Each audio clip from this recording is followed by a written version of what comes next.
you can see what a lightning rod Facebook has become.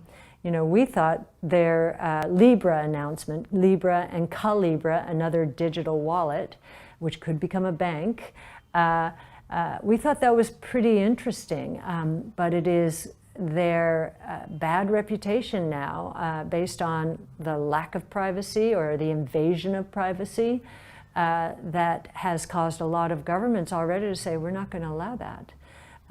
So it's going to be pretty interesting moving forward.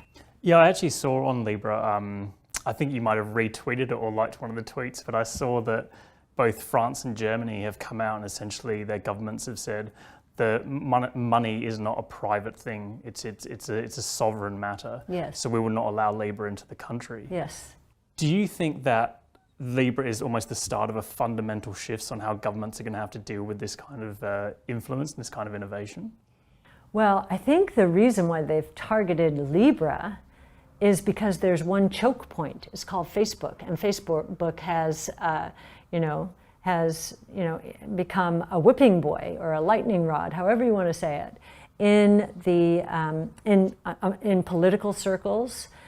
So it was an easy mark. It's too bad. It could have been, from a remittances point of view, it could have allowed migrant workers to transmit their money for free through Facebook, and Facebook would be collecting data, but they would be providing a service as well. So we were intrigued by that use case because that's a $600 billion transaction market right now, and they would have gotten a slice of all of that.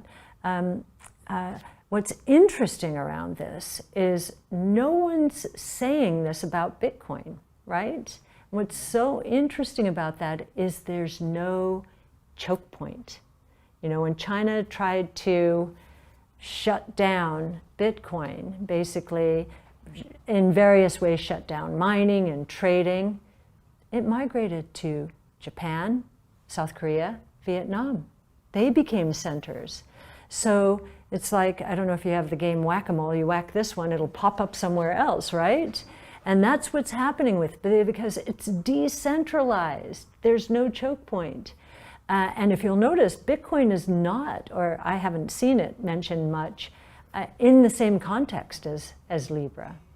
And it's because there's no way the governments can stop it. Yeah, it definitely seemed that Bitcoin was kind of the hot thing sort of this time last year. Yeah, this has taken the heat off of Bitcoin.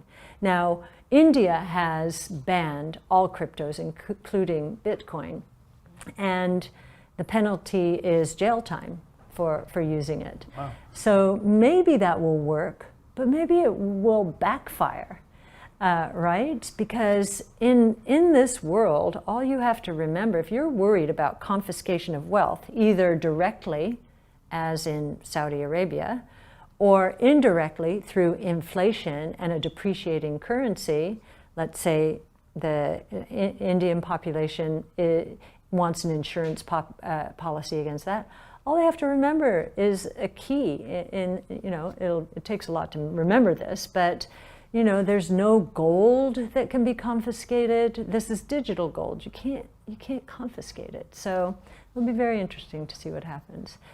So do you see Bitcoin and cryptocurrency in general only getting stronger as the years progress? Yeah, I think in watching the drop in the Bitcoin price from $20,000 at the end of 2017 to $3,000 in the early part of 2019, it's now back to 10,000, of course.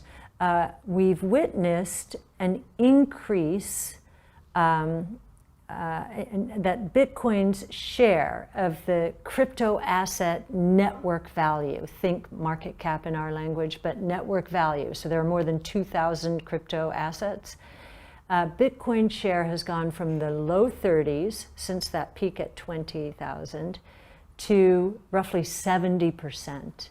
And so what that has told us, or the way we interpret it, is that Bitcoin is the reserve currency of the crypto asset ecosystem, which is an exalted role. And so our confidence has increased for that reason.